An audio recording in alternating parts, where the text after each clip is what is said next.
leadership is really about ownership, and ownership is an inside job.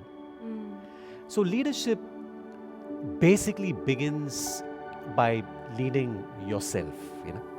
You cannot fix or lead other people if you cannot fix or lead yourself, right? It's like they say, heal thyself first, right?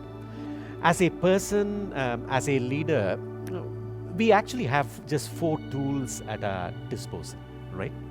We've got the physical tool, we've got the mental tool, we've got the emotional tool, and then we've got the energy tool, right? Which really holds everything together.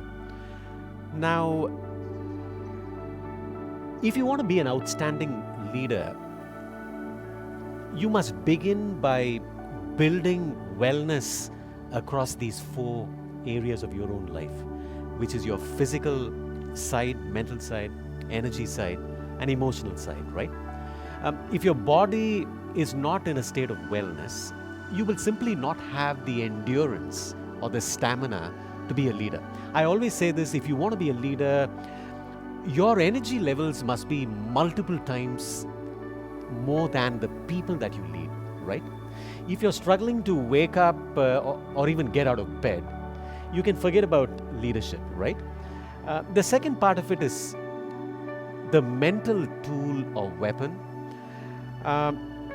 If your mind is confused, if your mind is fuzzy, it's almost impossible to be a leader. I mean, there are many leaders who are, perennially confused, which is very, very scary, whether in politics or in business or in lots of other spaces. To me, clarity is the foundation of leadership. How can you lead other people if you are fuzzy and unclear? That's why the mental aspect of leadership, the mental strength, the mental wellness is the second thing you want to build. The third is the emotional tool or weapon, which is part of your toolkit, right? In fact, one of the biggest reasons people consider you a leader is your emotional intelligence, right? You're often hired because you're very smart at something, but you end up getting fired because of lousy and poor emotional intelligence. If you lack an emotional intelligence, you cannot deal with people, you cannot solve problems. True. And I say this again and again, businesses do not fail, governments do not fail. It's always people and leaders who fail. So that's the third tool in your repertoire, aspect of yourself which you need to build and create wellness around. And the final one is energy. And this is a subtle and you can even call it mystical side of health, which I know Yvette spends a lot of time on, and so does Smita. Let's face it, at the end of the day, life is prana. Life is chi, if you're Chinese. And nothing happens without prana being healthy, right?